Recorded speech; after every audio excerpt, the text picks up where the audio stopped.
দর্শক, দাবি পূরণ না হওয়া পর্যন্ত জগন্নাথ বিশ্ববিদ্যালয়ের শিক্ষার্থীরা রাস্তা ছেড়ে যাবেন না বলে যে ঘোষণা দিয়েছেন, এখনো তারা কাকরাইলে অবস্থান করছেন। কাকরাইলে এই মুহূর্তে রয়েছেন আমাদের সহকর্মী নূর মোহাম্মদ কাজল, তিনি আমাদের সাথে যোগ দিয়েছেন।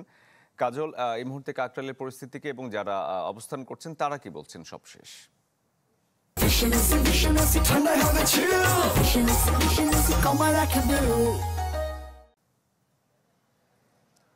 শরীফ, আমি গতকাল রাতেও এখানে অবস্থান করেছিলাম এবং অবস্থানকারীদের সাথে আমাদের ভোর পর্যন্ত কথা হয়েছিল। তখন থেকেই তারা কিন্তু এখানটায় আছেন।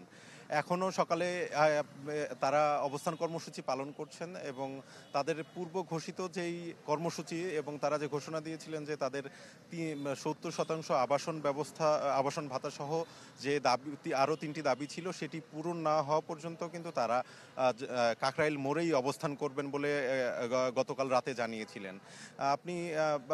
আমরা গতকাল রাতে এখানে এসেছিলাম। গতকাল রাতে জগন্নাথ বিশ্ববিদ্যালয়ের প্রতিনিধি দল যমুনাতে গিয়েছিল এবং সেখানে তথ্য উপদেষ্টা মাহফুজ সহ সংশ্লিষ্ট কয়েকজনের সাথে বৈঠক শেষে 4 ঘন্টা ব্যাপী বৈঠক হয়। বৈঠক শেষে তারা জানিয়েছিলেন যে তারা ইতিবাচক ফলাফল নিয়ে এসেছেন, তবে তারা কিন্তু এই তাদের দাবি দেওয়ার বাস্তবায়ন চান। সঠিক বাস্তবায়ন ছাড়া তারা এই কাকরাইল মোড়ের অবস্থান কর্মসূচিতেই থাকবেন। এবং এখন পর্যন্ত দেখতে পাচ্ছেন এখানে জগন্নাথ বিশ্ববিদ্যালয়ের শিক্ষার্থীরা অবস্থান করছেন। কেউ কেউ এখানে চাটাই বিছিয়ে এখানে শুয়ে আছেন এবং রাত পার করেছেন তারা বিভিন্ন আন্দোলন স্লোগানের মধ্য দিয়ে।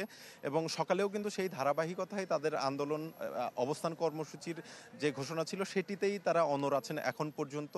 এছাড়া এখন কিন্তু এখানে জগন্নাথ বিশ্ববিদ্যালয়ের শিক্ষার্থী উপস্থিতি খুব কম থাকলেও তারা যেটি জানিয়েছেন, বেলা বাড়ার সাথে সাথে তাদের অন্যান্য শিক্ষার্থীরাও এসে তাদের সাথে আন্দোলনে যোগ দিবেন এবং তারা তাদের দাবি আদায় না হওয়া পর্যন্ত তারা রাজপথ ছাড়বেন না বলেই বেশ জোরে সোরে ঘোষণা দিয়েছেন এবং জানাচ্ছেন।